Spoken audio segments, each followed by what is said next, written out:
Hello बच्चों, कैसे हो आप लोग। चलो एक बार फिर से आपका स्वागत है आज के इस वीडियो लेक्चर में। आज के इस वीडियो लेक्चर में मैं आपको पढ़ाने वाला हूं इलेक्ट्रिक फील्ड लाइंस के बारे में। सुनना, किसके बारे में पढ़ने वाले हैं बच्चों हम? Electric field lines. Electric field की जो लाइंस है उनके बारे में पढ़ना है हमें, और इन्हें एक और नाम से जाना जाता है, लाइन ऑफ फोर्स के नाम से। मतलब इलेक्ट्रिक फील्ड लाइंस क्या होती है, तो मैं एक जनरल आइडिया आपको देता हूं। कुछ भी पॉइंट्स में जो राइट डाउन करवा रहा हूं वो पॉइंट्स आपको आपके बुक में भी मिलेंगे, पर आप यहां से भी लिख सकते हैं, कोई दिक्कत नहीं। तो हमें ये जानना बहुत जरूरी है कि इलेक्ट्रिक फील्ड लाइंस होती क्या है। तो इलेक्ट्रिक फील्ड लाइंस कुछ नहीं है, ये एक प्रकार से इमेजिनरी लाइंस है जो कि एक वर्चुअल आइडिया देती है आपको। किसके बारे में? इलेक्ट्रिक फील्ड के बारे में। बोले सर ये क्या है, इसको पॉइंट में लिख दो। ठीक है, समझना कि इलेक्ट्रिक फील्ड लाइंस जो है, जिसको लाइन ऑफ फोर्स भी बोला जाता है, ये क्या है? एक इमेजिनरी लाइंस है जो कि वर्चुअल आइडिया देती है, एक आइडिया देती है आपको। किसके बारे में? इलेक्ट्रिक फील्ड के बारे में। ठीक है, तो सबसे पहली चीज मैं ये बता देता हूं कि क्या है इलेक्ट्रिक फील्ड लाइन। ध्यान देना और लिखते चले जाना। Electric field lines are imaginary lines. Imaginary lines खाली इमेजिन करने के पर्पज से ही है ये कि electric field lines are imaginary lines which gives virtual idea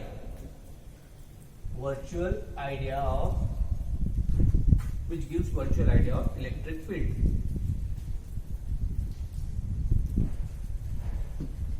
ठीक है बच्चों, ये पहली चीज है जो आपको पता होना चाहिए कि इलेक्ट्रिक फील्ड लाइंस क्या होती है। इलेक्ट्रिक फील्ड लाइंस जो होती है वो एक इमेजिनरी लाइंस होती है, इमेजिन किया जाता है इनको। पर जिस चीज को वो, जिसका हमें आइडिया देती है, जिसके बारे में हमें जो बताती है, मतलब इलेक्ट्रिक फील्ड लाइंस हमें किसके बारे में बताती है? इलेक्ट्रिक फील्ड के बारे में। तो इलेक्ट्रिक फील्ड लाइन इमेजिनरी है, पर इलेक्ट्रिक फील्ड जो है वो रियल है, जिसे हम देखते हैं। मतलब अगर हमने प्लस चार्ज देखा है तो प्लस के कारण अभी तक हम क्या अजम्पशन लेके चले थे कि प्लस के कारण इलेक्ट्रिक फील्ड की डायरेक्शन उस चार्ज से दूर होगी, और माइनस के कारण इलेक्ट्रिक फील्ड की डायरेक्शन चार्ज की तरफ होगी। तो ये हमारा रियल अजम्पशन है। किसके बारे में? इलेक्ट्रिक फील्ड के बारे में। पर जो इलेक्ट्रिक फील्ड लाइंस के बारे में हम जो पढ़ते हैं वो सारी चीजें इमेजिनरी, मतलब ये लाइंस जो है वो इमेजिनरी है। ठीक है, तो इलेक्ट्रिक फील्ड लाइंस क्या है? इमेजिनरी लाइंस है जो कि which gives virtual idea of electric field. ठीक है, इतनी चीज हमें पता होना चाहिए। ठीक है, दूसरा इंपॉर्टेंट पॉइंट यहां पर यह आता है कि जो इलेक्ट्रिक फील्ड लाइंस है, इलेक्ट्रिक फील्ड लाइंस ये क्या है? Is a continuous curve. Continuous curve है। बोले सर कंटिन्यूअस कर्व का क्या मतलब है? अभी आप खाली पॉइंट लिख लो, फिर मैं आपको एक्सप्लेन करता हूं। सबसे पहला हमने क्या देखा कि इलेक्ट्रिक फील्ड लाइन जो है वो इमेजिनरी लाइंस है जो कि आइडिया देती है, एक वर्चुअल आइडिया हमें देती है। किसके बारे में? इलेक्ट्रिक फील्ड के बारे में। दूसरी चीज कि electric field lines is a continuous curve है, और उसके बाद the tangent at any point,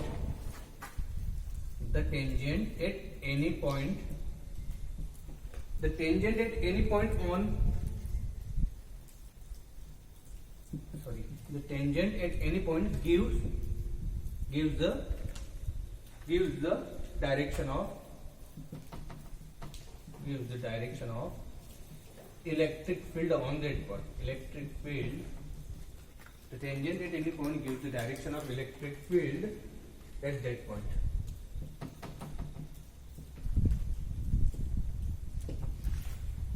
ये आपका एक सेकंड पॉइंट है जो कि बहुत इंपॉर्टेंट है।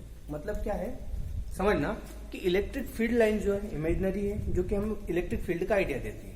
दूसरी चीज ये है कि ये कंटिन्यूअस कर्व है, ये कंटिन्यूअस कर्व है, जिस कर्व में जैसे कि मैं एक बोल दूं कि ये हमारी इलेक्ट्रिक फील्ड लाइन से एक जनरल आइडिया ले रहा हूं। अभी मैंने कोई प्लस चार्ज माइनस चार्ज नहीं, पर हाँ अगर ये कंटिन्यूअस कर्व है मतलब कहीं ना कहीं कोई कर्व बनाएगी।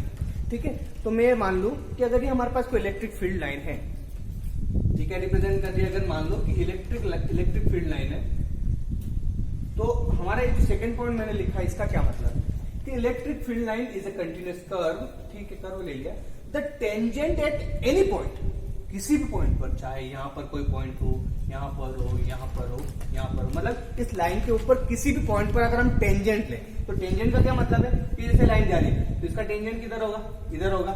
इस पर टेंजेंट खींचना है तो कहीं ना कहीं ऐसा होगा। अगर इस पॉइंट पर हमें टेंजेंट ड्रॉ करना है तो कहीं ना कहीं ऐसा होगा। वैसे इस पॉइंट पर अगर हमें टेंजेंट ड्रॉ करना है तो कहीं ना कहीं ऐसा होगा। मतलब इस इलेक्ट्रिक फील्ड लाइन के ऊपर किसी भी पॉइंट पर जो टेंजेंट हम ड्रॉ करेंगे, वो टेंजेंट हमें क्या बताने वाला है बच्चों, वही तो इलेक्ट्रिक फील्ड बताएगा हमें।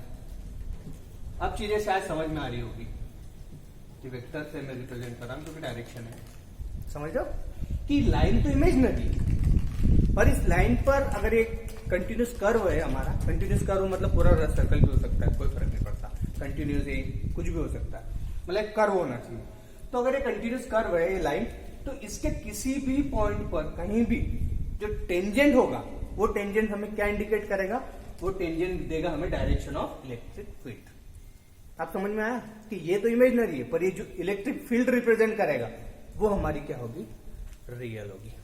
ठीक है, समझना आपको बहुत जरूरी है कि इलेक्ट्रिक फील्ड लाइन क्या होती है, इमेजिनरी होती है, जो कि हमें एक आइडिया देती है किसके बारे में, इलेक्ट्रिक फील्ड के बारे में। दूसरा कि ये कंटिन्यूस कर्व है जिसके किसी भी पॉइंट पर हम जो टेंजेंट ड्रॉ करने वाले हैं, वो टेंजेंट हमें किसकी डायरेक्शन देगा, इलेक्ट्रिक फील्ड की डायरेक्शन। ठीक है, तीसरी इंपॉर्टेंट चीज समझते चले जाना, बहुत जरूरी है। आपके बुक में भी आपको बहुत अच्छे से दिया हुआ है, आप वहां से भी पढ़ सकते हैं। ठीक है, तीसरी चीज ये चीज मैंने आपको बताई थी कि अगर ये प्लस चार्ज है माइनस चार्ज, समझना कि अगर प्लस चार्ज है तो हमने क्या देखा था कि इलेक्ट्रिक फील्ड की डायरेक्शन इससे निकलती हुई होती है। यूं समझा था हमने कि प्लस के कारण क्या होता है, एक इलेक्ट्रिक फील्ड की डायरेक्शन ऐसी होती है। या फिर इसको ऐसा ना बताते हुए मैं ऐसा बताता हूं कि इस प्लस से निकलेगी और माइनस तक जाएगी। प्लस के केस में यूं समझो, ऐसा ऐसा ऐसा, ये मतलब प्लस से निकलती हुई रहेगी, प्लस से निकलती हुई दिखेगी और माइनस की ओर जाती हुई। ठीक है, यहां पर ये ऐसा कंटिन्यूस कर रहा है। ठीक है, तो माइनस की ओर जाती हुई मतलब ये माइनस की ओर आएगी।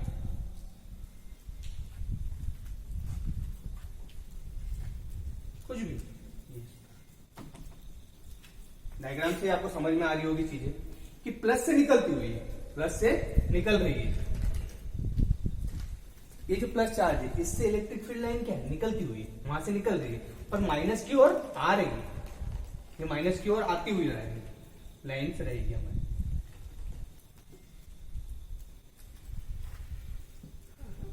ठीक है, तो ये एक प्रकार से क्या बना दी कि प्लस से ओरिजिनेट हुई है, वहां पर जाकर टर्मिनेट हो गई, प्लस से ओरिजिनेट हुई है, वहां पर जाकर टर्मिनेट हुई। मतलब ये एक प्रकार से क्लोज कर्व बना दी कि एक पॉइंट से स्टार्ट हुई है, दूसरे पॉइंट पर जाकर खत्म हुई है, तो कहीं ना कहीं कर्व बनाएगी।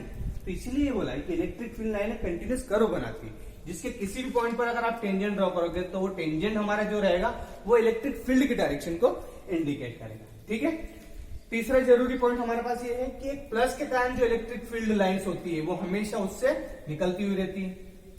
ये मैं बार बार आपको बता चुका हूं और बहुत जरूरी भी है हमें इलेक्ट्रिक फील्ड की डायरेक्शन पता होने की। मतलब एक प्लस चार्ज है तो इलेक्ट्रिक लाइन, ये क्या है, ये इलेक्ट्रिक लाइन ऑफ फोर्स है, ये इलेक्ट्रिक लाइन ऑफ फोर्स है। मतलब प्लस के केस में प्लस से ओरिजिनेट होगी और इंफिनिटी पे जाएगी। ये सारी कहा जा रही है, समझो कि इंफिनिटी पे जा रही है, ये सारी यहाँ पर ये भी इंफिनिटी पे जा रही है, ये भी इंफिनिटी पे जा रही है। तो मतलब प्लस के केस में क्या है, आप ये पॉइंट भी लिख सकते हो कि if for plus Q charge, for plus Q charge electric lines of force, electric lines of force originate या स्टार्ट जो लिखना आपको लिख सकते हो, ओरिजिनेट फ्रॉम इट मतलब चार्ज से ओरिजिनेट होगी and end at infinity, and end at infinity. ठीक है, मतलब प्लस चार्ज के केस में क्या होगा कि प्लस से निकलेगी, उस चार्ज से निकलेगी और इंफिनिटी पर क्या होगी, एंड होगी। और माइनस के केस में क्या होगा, ये माइनस के इधर है, माइनस के केस में इंफिनिटी से स्टार्ट होगी और यहां पर आकर एंड होगी, ऐसा चार्ज की तरफ। माइनस के केस में क्या होगा कि इंफिनिटी से स्टार्ट होगी और वहां तक आएगी, माइनस के केस में वहां तक आएगी। ठीक है बच्चों, तो ये आइडिया था, तीसरी चीज थी हमारी। अब मैं इसे रब कर रहा हूं, कुछ और इन्फॉर्मेशन मैं आपको दे देता हूं, बहुत जानना जरूरी है आप लोगों को, क्योंकि जब तक हम इलेक्ट्रिक फील्ड के बारे में, इलेक्ट्रिक लाइंस ऑफ फोर्स के बारे में नहीं समझ पाते हैं, हमें आगे की चीजें थोड़ी सी कंफ्यूजिंग लगती है, पर वो कंफ्यूजिंग होती नहीं है actual.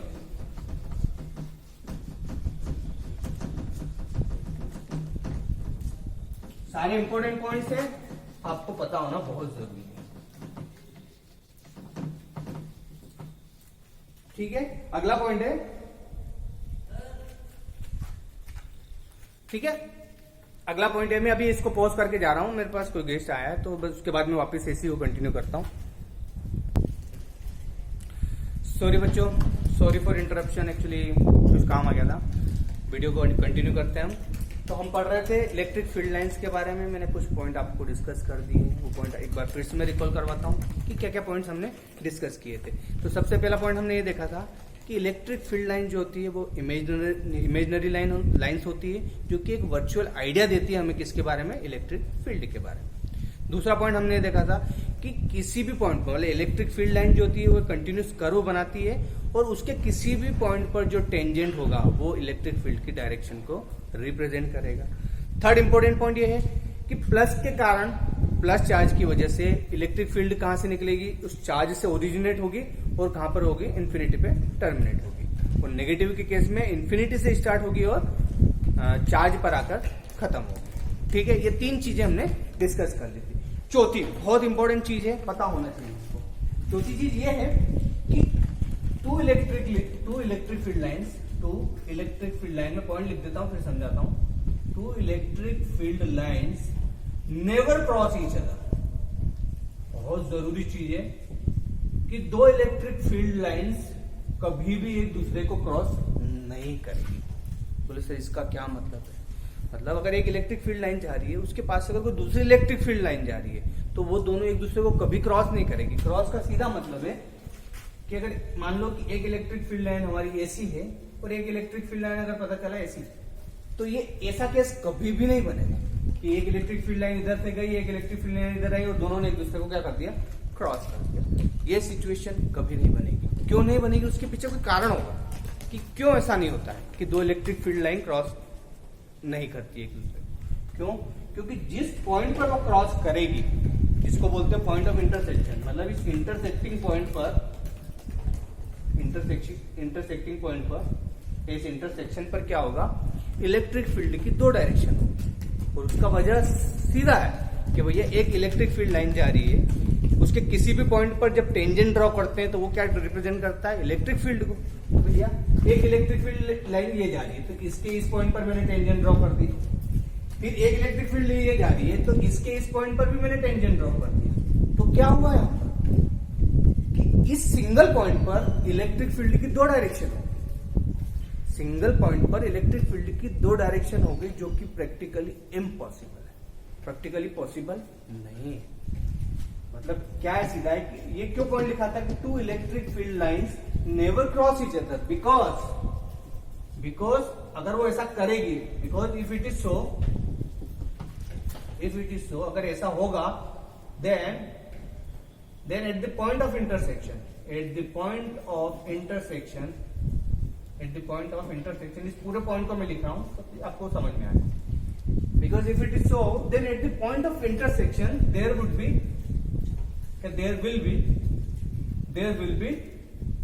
will be two direction of electric field. Two direction of electric field.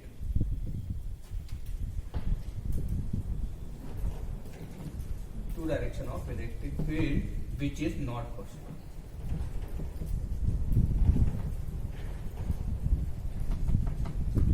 बात समझ में आई कि दो इलेक्ट्रिक फील्ड लाइंस जो होगी, दो इलेक्ट्रिक फील्ड लाइंस कभी भी एक दूसरे को क्रॉस नहीं करेगी।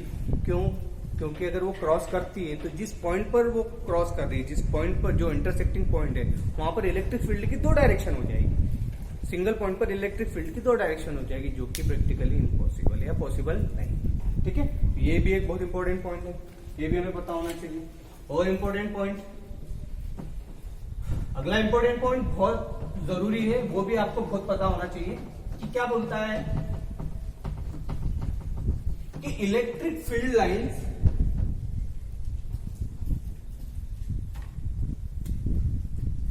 क्या बोलता है, ध्यान देना कि electric field lines can never B, electric field lines can never be a close loop.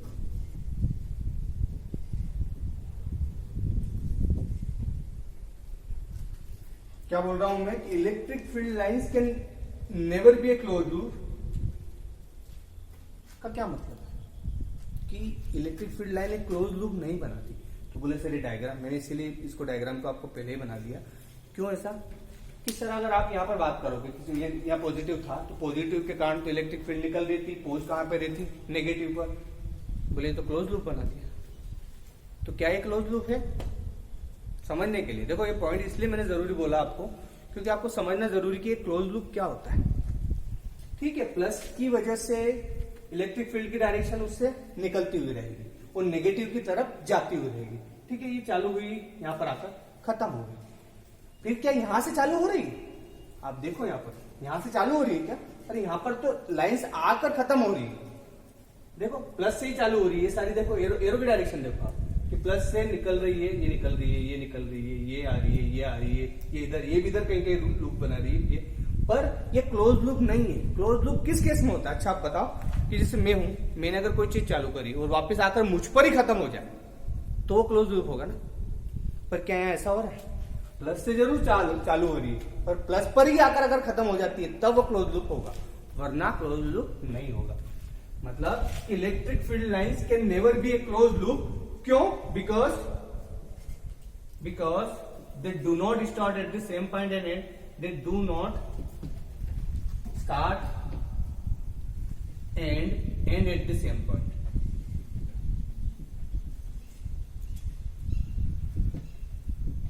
समझ में आई मेरी बात कि electric field line can never be a close loop. क्यों क्लोज लूप नहीं है? क्योंकि वो सेम पॉइंट से स्टार्ट होकर सेम पॉइंट पर खत्म नहीं हो रही। जैसे कि ये मैं बोलूं कि ये क्लोज लूप है कि यहां से चालू हुआ और वापस से आकर इसी पर खत्म हो गया। मतलब एक पॉइंट था, यहां से चालू हुआ और यहीं पे आकर खत्म हो गया, तो ये क्लोज लूप है। पर इस केस में ऐसा नहीं, प्लस से चालू हुआ, नेगेटिव पर खत्म हो गया और वापस नेगेटिव से चालू होकर प्लस पर खत्म नहीं हो रहा। आपको बात समझ में आ रही होगी शायद कि क्लोज लूप क्यों नहीं है? क्योंकि वो सेम पॉइंट से स्टार्ट होकर सेम ही पॉइंट पर खत्म नहीं हो रही। ये होती है वो केस कि अगर इस पॉइंट से चालू हुई कोई चीज और इसी पॉइंट पर आकर वापस खत्म हो गई तो वो एक प्रकार से क्या कहलाएगी? हमारी क्लोज लूप। पर यहाँ पर वो सिचुएशन नहीं है, इसलिए बोला जाता है कि electric field lines can never be a close loop. ठीक है, जरूरी पॉइंट था, समझ में आ गया होगा मेरे ख्याल से। ठीक है, आगे और चीजें डिस्कस करते हैं। एक और आखिरी पॉइंट है जो कि बहुत जरूरी है।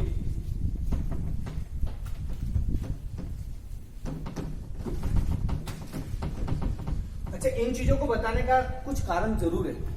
क्यों ये सब चीजें मैं बताना चाह रहा हूं आपको?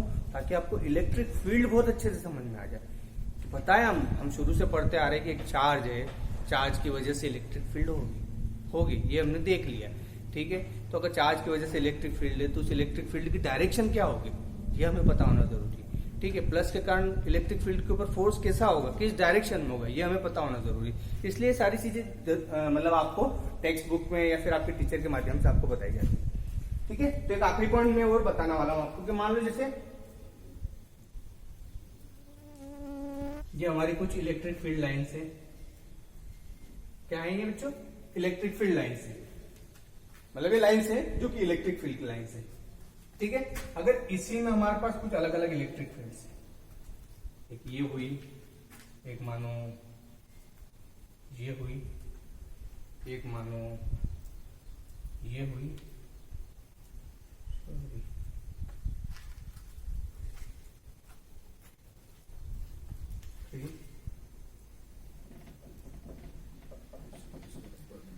टू के लिए मैंने केस ले लिया है इसलिए मैं इसको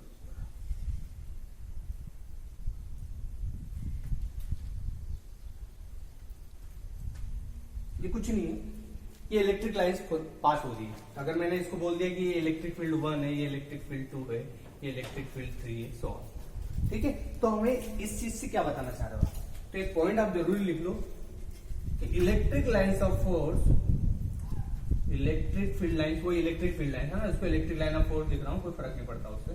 electric line of force are crowded, crowded मतलब भीड़ वाली बात कर रहा हूं, क्या बात कर रहा हूं, electric line of forces, electric line of force are crowded when electric field is strong. ओहो, बहुत अच्छी चीज है कि जहां पर इलेक्ट्रिक फील्ड स्ट्रांग हो रही है, मतलब उसका सीधा सा मतलब है कि वहां पर इलेक्ट्रिक लाइंस ऑफ फोर्सेस जो है ना, क्राउडेड है, मतलब वहां पर उसकी भीड़ ज्यादा है, ज्यादा भीड़ है, मतलब वहां पर इलेक्ट्रिक फील्ड स्ट्रांग है। जहां पर भीड़ कम है वहां पर इलेक्ट्रिक फील्ड वीक है, ठीक है, तो वहां पर स्ट्रांग है। दैट मीन्स, इसका सीधा मतलब है कि that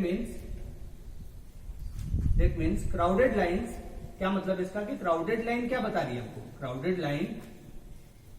crowded lines represent strength, क्या बता रही है, उसकी ताकत बता रही है, स्ट्रेंथ। एंड क्राउडेड लाइन ये बता रही है, एंड डिस्टेंट लाइन, अगर क्राउडेड नहीं है तो उसका अपोजिट क्या है, डिस्टेंट लाइन। ये क्राउडेड लाइन से और एक तरफ डिस्टेंट लाइन से, distant lines represent weak field. जरूरी पॉइंट था, इसलिए मुझे बताना जरूरी था, समझना कि electric line of forces are crowded when electric field is strong. मतलब अगर हम इस डायग्राम से समझे कि ये हमारे को इलेक्ट्रिक फील्ड E1 है, यहाँ पर इलेक्ट्रिक फील्ड E2 बता दी, यहाँ पर E3 बता दी, तो हमने क्या देखा कि यहाँ पर इस वाले पे हमारी इलेक्ट्रिक फील्ड कितनी है, इलेक्ट्रिक लाइंस ऑफ फोर्स कितनी, 3 है, मतलब 3 है, ज्यादा भीड़ है ना। यहाँ पर कितनी बच्चों, 2 है, यहाँ पर कितनी, एक ही लाइन जा रही है, ये ना एक लाइन, यहाँ से 2 जा रही है, यहाँ पर 3 जा रही है, तो क्राउडेड किस केस में हो, कहां पर ज्यादा इलेक्ट्रिक लाइंस ऑफ फोर्सेस है, फर्स्ट वाले केस में। मतलब आपको मैं सीधा बता दूं कि इलेक्ट्रिक फील्ड 1 पर जो होगी वो स्ट्रांग होगी किसके कंपैरिजन पे, इलेक्ट्रिक फील्ड 2 के कंपैरिजन में, और वो स्ट्रांग होगी किसके केस में, इलेक्ट्रिक फील्ड 3 के केस में, ठीक है। मतलब 1 पर जो इलेक्ट्रिक फील्ड है वो स्ट्रांग है, क्यों स्ट्रांग है, मतलब उसकी स्ट्रेंथ ज्यादा है, क्यों, क्योंकि वहां पर इलेक्ट्रिक लाइंस ऑफ फोर्सेस जो है वो क्राउडेड है, भीड़ ज्यादा है वहां पर, और यहाँ पर क्या है, भीड़ कम है, मतलब डिस्टेंट है, मतलब यहाँ पर क्या होगी, वीक इलेक्ट्रिक फील्ड होगी इन तीनों के कंपैरिजन में, यहाँ पर ज्यादा है, उससे कम यहाँ पर है, उससे कम यहाँ पर। तो ये चीजें भी ये भी पॉइंट आपको आपके बुक में मिलेगा, तो ये भी आपको पता होना बहुत आवश्यक था, ठीक है, समझ में आई। सीधा सा, खाली कुछ नहीं कर रहा था, ये अगर कुछ इलेक्ट्रिक लाइंस ऑफ फोर्सेस थे तो मैं आपको सिर्फ ये बताना चाह रहा था कि अगर कोई हमारे पास एक पॉइंट है जहां पर इलेक्ट्रिक फील्ड है, तो वहां पर अगर ज्यादा लाइंस ऑफ फोर्सेस पास हो रही है, मतलब भीड़ ज्यादा है, इसका सीधा मतलब है कि वहां पर इलेक्ट्रिक फील्ड क्या है, स्ट्रांग है। अगर भीड़ कम है, कुछ भी बोल सकता हूं मैं, जैसे ऐसा और लाइनें पास करूं कि यहाँ पर भीड़ ज्यादा कर दी, यहाँ पर भीड़ कम है, तो भैया यहाँ पर स्ट्रांग इलेक्ट्रिक फील्ड है, यहाँ पर वीक इलेक्ट्रिक, सीधा सा मतलब, ठीक है। तो ये चीजें थी आपको इलेक्ट्रिक फील्ड लाइंस के बारे में, ये एक प्रकार से यूं समझो कि ये क्या है, property of electric field lines या इलेक्ट्रिक लाइंस ऑफ फोर्सेस के बारे में, ठीक है। ये अगर आपको पता है तो आपकी बहुत सारी डाउट्स जो हैं जब आप डेरिवेशन करते हैं तो वो क्लियर हो जाएंगे।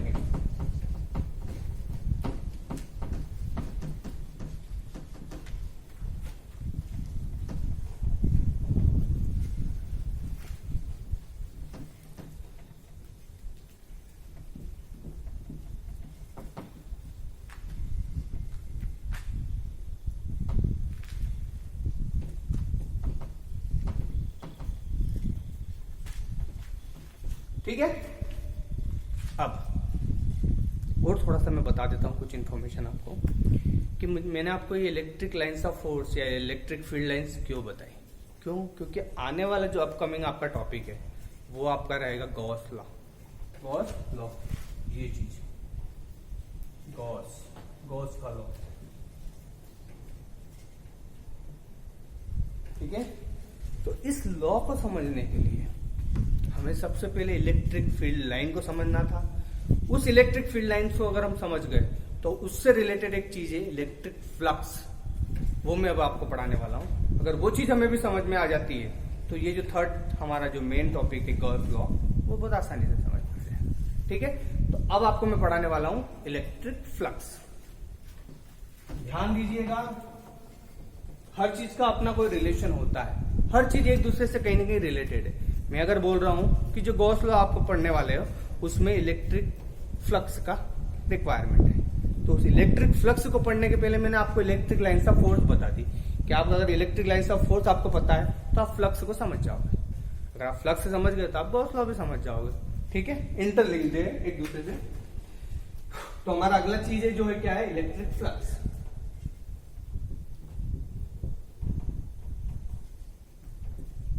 क्या है ये? कभी आपने इसके बारे में पढ़ा है? कभी इसके बारे में पढ़ा है? नहीं पढ़ा है तो मैं बता देता हूं एक सिंपल सी लैंग्वेज में कि क्या होता है इलेक्ट्रिक फोर्स। डेफिनेशन समझना कि the number of electric lines of force passing normally through a closed surface area.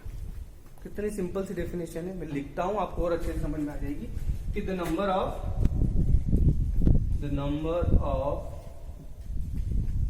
Of electric field lines, the number of electric field lines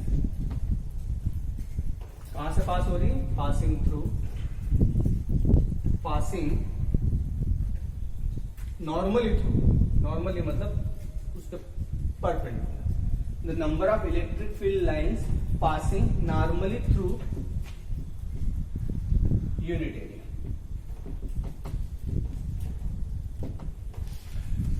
मतलब आपके पास कोई एरिया है, उससे जो number of electric field line pass हो रही है वही हमारा क्या कहलाता है, फ्लक्स। ठीक है ना। अगर मैं बोल रहा हूं कि 3 इलेक्ट्रिक फील्ड लाइन पास हो रही है तो उस सरफेस से कितनी हो रही है, 3 इलेक्ट्रिक फील्ड लाइन पास हो रही है, तो उसमें फ्लक्स की वैल्यू कितनी होगी, 3 हो गई। ये खाली एक नंबर के टर्म में मैंने बताया, पर अगर हमें फिजिक्स में देखना है तो उसे डेफिनेशन के टर्म में देखना पड़ेगा। सीधा मतलब है इलेक्ट्रिक फ्लक्स।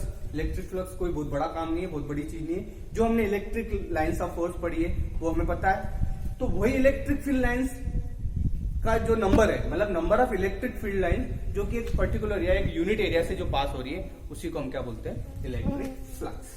ठीक है, मतलब इसको रिप्रेजेंट किया जाता है किससे, फाई से। ये फाई जो है आपका इलेक्ट्रिक फ्लक्स है। अब ये अगर हमें पता है तो मैं आपको एक बहुत इंपॉर्टेंट चीज बताने वाला हूं कि मान लो जैसे हमारे पास एक इलेक्ट्रिक फील्ड लाइन है, समझना जरूरी चीजें हैं ये। हर बार हम कुछ इस तरीके से डायग्राम बनाते हैं, बोले ये इलेक्ट्रिक फील्ड की डायरेक्शन। ठीक है, मतलब ये एक्चुअल में क्या है, इलेक्ट्रिक लाइन्स ऑफ फोर्स है और ये डायरेक्शन ऑफ इलेक्ट्रिक फील्ड है, मतलब इसकी डायरेक्शन यही रहेगी। ठीक है, तो ये हमारी इलेक्ट्रिक लाइन्स ऑफ फोर्स है। अगर ये किसी सरफेस से पास हो रही है, सरफेस में कुछ इस तरीके से बना देता हूं, ये जैसे मान लो एक हमारी सरफेस, ठीक है, मतलब एक सरफेस है जिससे कि electric lines of force pass हो रही है। तो इस केस में अब हमें दिख रहा है ना कि इलेक्ट्रिक फील्ड की डायरेक्शन ये है, तो आपको मैं बहुत सिंपल तरीके से बताने की कोशिश करता हूं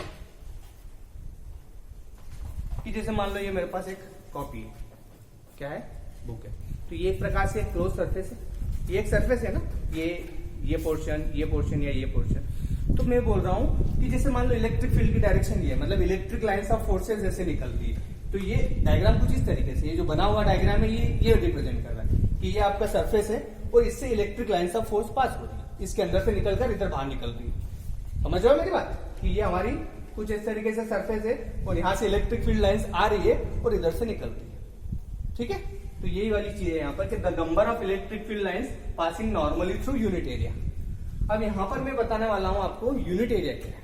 यूनिट एरिया या फिर एरिया वेक्टर क्या है, कोई भी सरफेस है।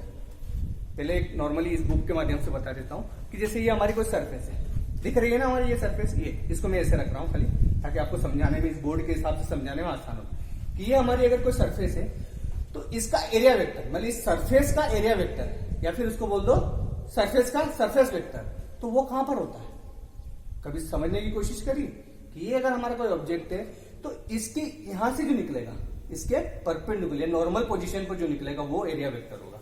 मतलब अगर ये ऐसे बात करो तो ये यहां से जो निकलता है ये जो होता है उसका एरिया वेक्टर रिप्रेजेंट कर। अगर ऐसे रखा है तो इसका एरिया वेक्टर क्या होगा, इस डायरेक्शन में होगा। समझ में आ रही है कि अगर ऐसा है तो ये एरिया वेक्टर इस डायरेक्शन में, अगर ऐसा है तो एरिया वेक्टर किस डायरेक्शन में, इस डायरेक्शन में, अगर ऐसा है तो एरिया वेक्टर किस डायरेक्शन में, ऐसा है। ठीक है, तो ये चीज आपको समझ में आ जाएगी कि अभी ये जो डायग्राम बना हुआ है ये एक्चुअल में ऐसा बताया। अब बोर्ड पर कैसे बनाऊं मैं, तो बोर्ड पे ऐसे ही बनाए, ये यूं समझो कि कॉपी रखी हुई है यहाँ पर, ये एक आपका सरफेस है। इस सरफेस का एरिया वेक्टर मैं आपको बताने वाला हूं। ठीक है, तो ये इलेक्ट्रिक फील्ड हो गए। अब इसका एरिया वेक्टर मैंने अभी क्या बताया आपको बच्चों कि ये एक प्रकार से ऐसा, ये ए वेक्टर, जिसको ए वेक्टर भी लिखा जाता है, मतलब ये ए वेक्टर जो है क्या रिप्रेजेंट कर रहा है, एरिया वेक्टर। ठीक है, मतलब इस सरफेस का जो एरिया है वो उसकी डायरेक्शन क्या होगी, मतलब उसका वेक्टर डायरेक्शन क्या होगी, वो है क्या, एरिया वेक्टर। ए से रिप्रेजेंट, कई जगह यहां पर ऐसा डीएस वेक्टर भी मिलेगा आपको, तो कंफ्यूज मत होना, ए वेक्टर लिखा हो डीएस वेक्टर लिखा हो, ये दोनों ही चीजें एरिया वेक्टर को ही रिप्रेजेंट करती है। ठीक है, कोई नई चीज नहीं है, बाद में आपको मिलेगी, तो कंफ्यूज मत होना, मैं अभी से आपको ये चीज बता देता हूं। ठीक है, तो ये इलेक्ट्रिक फील्ड लाइंस थी हमारी, और उसके बीच में अगर कोई सरफेस आ जाती है तो वहां से जो इलेक्ट्रिक लाइंस ऑफ फोर्सेस है वो किसके इक्वल होगी, हमारी इलेक्ट्रिक फ्लक्स के इक्वल। तो ये हमारा सरफेस है जिसका एरिया वेक्टर की डायरेक्शन ये है, ये इलेक्ट्रिक फील्ड की डायरेक्शन है। तो सीधा सा मतलब है कि इस फाई मतलब इलेक्ट्रिक फ्लक्स, ये जो इलेक्ट्रिक फ्लक्स है इसकी वैल्यू किसके इक्वल होगी बच्चों, E इंटू ई, मतलब इलेक्ट्रिक फील्ड, और ये मतलब एरिया वेक्टर। ठीक है, इसमें किसी को कोई डाउट है क्या, कुछ भी डाउट की कोई गुंजाइश ही नहीं है। इलेक्ट्रिक फ्लक्स क्या होता है, the number of electric field lines passing normally through unit area. तो ये इलेक्ट्रिक फील्ड लाइंस और किससे पास हो रही है, यूनिट एरिया से, यही हमारा क्या कहलाता है, फ्लक्स कहलाता है। ठीक है, इतनी बात समझ में आ गई। तो आपको इसको वेक्टर फॉर्म में भी लिख सकते हो कि ये आपका ई वेक्टर है और ये आपका ए वेक्टर है, क्योंकि इलेक्ट्रिक फील्ड की भी अपनी एक डायरेक्शन होती है, वेक्टर से रिप्रेजेंट करते हैं, और ये एरिया वेक्टर इसकी भी एक डायरेक्शन है। कहां पर देखा हमने, बुक के माध्यम से देखा ही था कि अगर ये हमारा कोई सरफेस है तो उसकी जो नॉर्मल होगा वो एरिया वेक्टर की डायरेक्शन होगी, मतलब ये भी एक वेक्टर क्वांटिटी है। ठीक है, तो इसको हम ऐसा लिख सकते हैं कि जो फ्लक्स है वो किसके इक्वल हो गया, ई ए कॉस थीटा। कॉस थीटा का सीधा मतलब है कि ये इलेक्ट्रिक फील्ड और ये एरिया, इन दोनों का क्या है, डॉट प्रोडक्ट है। क्या है बच्चों, डॉट प्रोडक्ट है। ये जो लिखा है मैंने, ये यहां पर लिखा है मैंने dot product of electric field और एरिया वेक्टर। अगर एक क्रॉस प्रोडक्ट होता तो ये क्या होता, ई ए साइन थीटा होता, पर ये क्या है एक्चुअली इलेक्ट्रिक फील्ड और एरिया वेक्टर का डॉट प्रोडक्ट है। तो डॉट प्रोडक्ट का सीधा मतलब है कि अगर ये डॉट अगर हम हटा देते हैं, मतलब डॉट जो हटा देते हैं, तो यहाँ पर ई और ए और उसके साथ क्या आ जाता है, कॉस थीटा। जब डॉट प्रोडक्ट था तो ये क्या था, E vector dot A vector. जैसे डॉट हटाया हमने तो ई ए कॉस थीटा। ठीक है, अब हमारे क्या थीटा, थीटा मतलब क्या है, ई और ए के बीच में एंगल। ये भी हमारी इलेक्ट्रिक फील्ड की डायरेक्शन और ए की डायरेक्शन भी यही, मतलब एंगल इन दोनों के बीच में कितना है, theta is equal to 0 degree. दोनों की डायरेक्शन सेम है, इलेक्ट्रिक फील्ड की डायरेक्शन भी यही है, एरिया वेक्टर की डायरेक्शन भी यही है। एंगल कितना है, 0 है, तो 0 है मतलब cos 0, तो cos 0 की वैल्यू कितनी होती है पता ही आपको, 1। यहाँ पर फाई की वैल्यू कितनी आ गई बच्चों, ए इंटू ए। ठीक है, तो शुरुआत कहां से हुई थी, यहां से। एक डॉट प्रोडक्ट है, डॉट प्रोडक्ट का मतलब होता है cos थीटा, cos 0 डिग्री हो गया, तो फाई की वैल्यू कितनी आ गई मेरी, ई वेक्टर। ठीक है, ठीक है ना। ये थीटा का मतलब सीधा है इलेक्ट्रिक फील्ड और एरिया वेक्टर के बीच का एंगल, तो एंगल कितना है, 0। तो फाई की वैल्यू हमारी यहाँ थी। ये फाई का रिप्रेजेंट कर रहा है आपका इलेक्ट्रिक फ्लक्स को। अभी कुछ इंपॉर्टेंट केसेस में आपको समझा देता हूं, इसी के टर्म्स में, बहुत जरूरी है वो चीजें आपको पता होना चाहिए।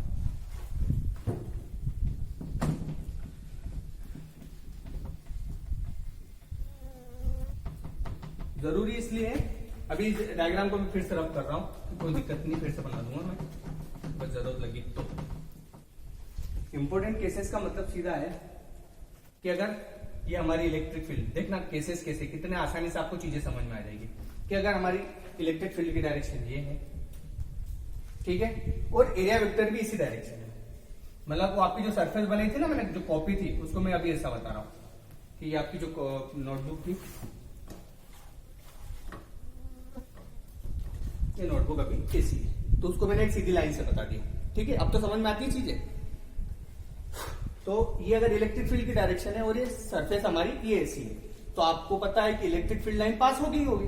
ठीक है, तो हमको पता है कि एरिया वेक्टर की डायरेक्शन क्या है, ये एरिया वेक्टर की डायरेक्शन, ये वेक्टर, तो यही इलेक्ट्रिक फील्ड की डायरेक्शन, ये भी एरिया वेक्टर की डायरेक्शन भी यही है। तो सीधा मतलब है कि आपका जो फाई है मतलब इलेक्ट्रिक फ्लक्स है वो किसके इक्वल होगा, ई ए, जो कि अभी हमने केस देख लिया था। ठीक है। दूसरा कि अगर आपकी इलेक्ट्रिक फील्ड लाइन ऐसी जा रही है, ठीक है, और आपका एरिया वेक्टर जो है वो ऐसा है, मतलब इस डायरेक्शन, ये एरिया वेक्टर है। अभी एरिया वेक्टर की डायरेक्शन में था बच्चों उस डायरेक्शन में, अब एरिया वेक्टर की डायरेक्शन ऐसी है। तो इसका सीधा मतलब मैं आपको पहले बता चुका हूं कि एरिया वेक्टर की डायरेक्शन अगर ऊपर है मतलब सरफेस कैसी पड़ी हुई, ऐसी पड़ी हुई, मतलब यूं समझो कि यहाँ पर कोई सरफेस पड़ी हुई है आपकी, यहाँ पर कोई सरफेस है आपकी, ठीक है, यहाँ पर कोई सरफेस पड़ी हुई है ऐसी सीधी। तो इसका एरिया वेक्टर की डायरेक्शन ये, इलेक्ट्रिक फील्ड की डायरेक्शन ये, दोनों के बीच में 90 डिग्री एंगल है। समझो, अगर सरफेस ऐसी है तो लाइंस पास होगी, अगर सरफेस को मैंने ऐसा कर दिया तो लाइंस कहां से पास होगी पास। सोच सकते हो आप कि कोई चीज ऐसा था ऑब्जेक्ट हमारा, तो लाइंस इधर से पास हो रही है, अगर इसको ऐसे ही कर दिया तो लाइंस कहां से पास होगी, लाइंस पास ही नहीं होगी ना। मतलब ये दूसरा केस है कि जब सरफेस के पैरेलल, सरफेस के समांतर या इलेक्ट्रिक फील्ड के पैरेलल अगर हमने कोई ऑब्जेक्ट को रख दिया तो आपका एरिया वेक्टर की डायरेक्शन तो होगी भैया। एरिया वेक्टर का सीधा मतलब है कि जो एरिया है उसका वेक्टर, तो ये एरिया अगर ऑब्जेक्ट ऐसा था तो एरिया वेक्टर की डायरेक्शन ये थी, अगर ऑब्जेक्ट ऐसा रखा है तो एरिया वेक्टर की डायरेक्शन ये। ठीक है। तो इस केस में क्या होगा, एंगल कितना हो जाएगा 90 डिग्री। तो इसका सीधा मतलब ये हुआ कि 90 डिग्री मतलब cos 90, क्योंकि फाई क्या होता है, ये cos theta, cos theta, theta की वैल्यू कितनी होगी 90, cos 90 की वैल्यू कितनी होती है 0, मतलब उस केस में फाई क्या हो जाएगा 0। और फाई 0 का मतलब क्या है, यहाँ पर फाई की वैल्यू थी, यहाँ पर फाई 0 है, फाई 0 मतलब इलेक्ट्रिक लाइन का फोर्स पास ही नहीं होगी, क्योंकि फाई मतलब क्या, इलेक्ट्रिक फ्लक्स, और इलेक्ट्रिक फ्लक्स का मतलब क्या होता है, number of electric lines of forces. अब यहाँ पर जब इलेक्ट्रिक लाइंस पास ही नहीं होगी तो फाई की वैल्यू क्या आएगी 0। पर ऐसे डायरेक्ट समझ के 0 नहीं लिखना, हमने देखा फॉर्मूले के हिसाब से कि भैया सरफेस अगर ऐसी रखी है तो इसका एरिया वेक्टर इधर होगा, इलेक्ट्रिक फील्ड की डायरेक्शन ये, दोनों के बीच में क्या है 90 डिग्री एंगल है, तो cos 90 आ गया, cos 90 की वैल्यू क्या होती है 0, इसलिए फाई की वैल्यू भी क्या हो गई 0। ये दूसरी चीज हो गई। तीसरी चीज है कि अगर उसको किसी एंगल से रखते हैं, ये हमारी इलेक्ट्रिक फील्ड है, ठीक है, और हमारा एरिया वेक्टर कुछ इस तरीके से, मतलब जो ऑब्जेक्ट है अपना या सरफेस है वो कुछ इस तरीके से, मतलब वो एक्चुअल में इलेक्ट्रिक फील्ड के साथ एक एंगल बना रही है थीटा। ठीक है। तो अगर ऑब्जेक्ट को मैं ऐसा रखता हूं, अभी ऐसा पहले वाले केस में ऐसा था, दूसरे वाले केस में ऐसा कर दिया, अब तीसरे वाले केस में इसको मैंने थोड़ा सा क्या कर दिया, यूं, उसकी बजाय यूं झुका दिया। ये देखो, ये लाइन का मतलब है कि अब ऑब्जेक्ट ऐसा है, तो भैया ऑब्जेक्ट ऐसा है तो क्या हो गया, एरिया वेक्टर इधर घुसेगा, इधर जाएगा, मतलब ये सीधा है कि अगर ये ऑब्जेक्ट है मेरा तो एरिया वेक्टर की डायरेक्शन क्या हो जाएगी, ये हो जाएगी। ठीक है। सीधा एंगल यहाँ ना बनाते हो, यहाँ बना देता हूँ, यहाँ पे भी एक लाइन पास हो रही थी इलेक्ट्रिक फील्ड, और ये एंगल मेरा सीधा है। ठीक है। तो एरिया वेक्टर की डायरेक्शन क्या होगी, उसके डाउनवर्ड, भैया जैसी सरफेस उसका ये एरिया वेक्टर, यूं घुमा दी तो एरिया वेक्टर नीचे। ठीक है। तो ये एरिया वेक्टर हो गया। तो इलेक्ट्रिक फील्ड की डायरेक्शन ये है आपकी, एरिया वेक्टर ये इधर डायरेक्शन में, तो इस डायरेक्शन में एरिया वेक्टर का कौन सा कंपोनेंट आएगा, मतलब अगर मैं फाई की वैल्यू लिखना चाहूं तो क्या लिखूंगा, इलेक्ट्रिक फील्ड तो है मेरे पास, ए क्या है, ए cos थीटा है ना, देखा ही हमने कि ये डायरेक्शन इसके इधर 90 डिग्री होता है, मतलब साइन थीटा वाली बात आ जाती है, और इस डायरेक्शन में क्या आएगी cos थीटा, मतलब इस डायरेक्शन में जो कौन सा एरिया वेक्टर का कौन सा कंपोनेंट है मेरा, ए cos थीटा, मतलब यहाँ पे इलेक्ट्रिक फील्ड और A cos theta, electric field और ए cos थीटा, ये क्या होगा phi is equal to E A cos theta. ठीक है। तो इसको ऐसा लिख दो या फिर ऐसा लिख दो, फाई इजिकल टू क्या है, E vector dot A vector dot product. तीनों चीजें समझ में आई आपको, कोई भी बहुत बड़ी चीज नहीं थी, इलेक्ट्रिक फ्लक्स पढ़ रहे हैं।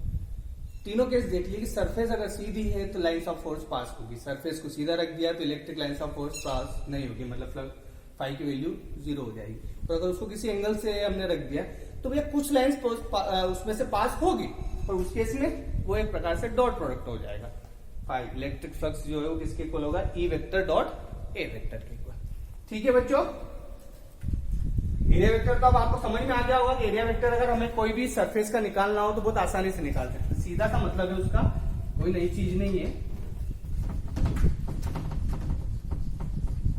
एरिया वेक्टर की बात कर रहा हूं मैं, क्योंकि ये चीजें आपको डेरिवेशनों में दिखेगी, ये एरिया वेक्टर को अगर मैं इतना फोर्स देकर चीजें समझाने की कोशिश कर रहा हूं तो इसका मतलब ये है कि आपको ये चीजें डेरिवेशन में दिखेगी कि मान लो ये हमारी सरफेस थी ना, जैसे हम अभी सरफेस लेके चल रहे, ये सरफेस एक जमीन पर पड़ी हुई है, मतलब ये कॉपी हमारी जैसे यहाँ पड़ी हुई है, तो इसको मैं अगर बोर्ड पे बनाऊंगा तो ऐसे ही बनाऊंगा कुछ, तो ये है, तो इसका सीधा मतलब है कि अगर ये इसकी लेंथ है, ये लेंथ है, ये इसकी विड्थ है, तो इसका एरिया वेक्टर किधर है, सीधा इसके परपेंडिकुलर डायरेक्शन, ये इसका एरिया वेक्टर होगा, है ना, सेंटर से आपके साइड में ये है। अगर ये इसकी ये लेंथ है, ये विड्थ है, इसका एरिया वेक्टर किधर होगा, ये यही बताया हुआ मैंने।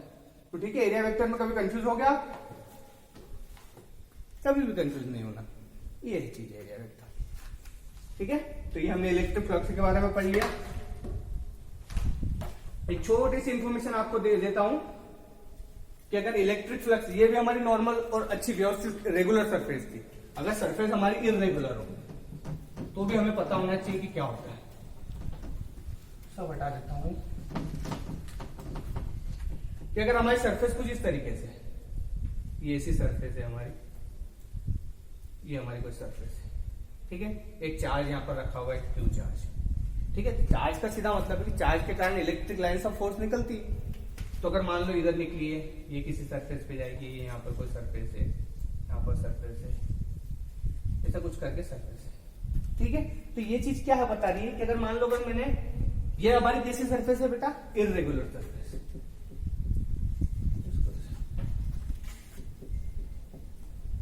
अगर इरेगुलर सरफेस है तो इसका क्या मतलब है कि जैसे ये सरफेस है तो इसका एक छोटा सा टुकड़ा यहाँ पर है जिसको मैंने बोल दिया कि डीएस है। डीएस मतलब वही एरिया, एरिया की बात कर रहा हूं, एरिया या डीएस कुछ भी लिख दो, दोनों चीजें एक ही होती है, ठीक है। तो यहाँ पर एक स्मॉल एरिया है, वैसे इस पॉइंट पर भी एक स्मॉल एरिया डीएस, इस पॉइंट पर भी एक स्मॉल एरिया डीएस है, इस पॉइंट पर भी स्मॉल एरिया क्या है, डीएस है, ठीक है।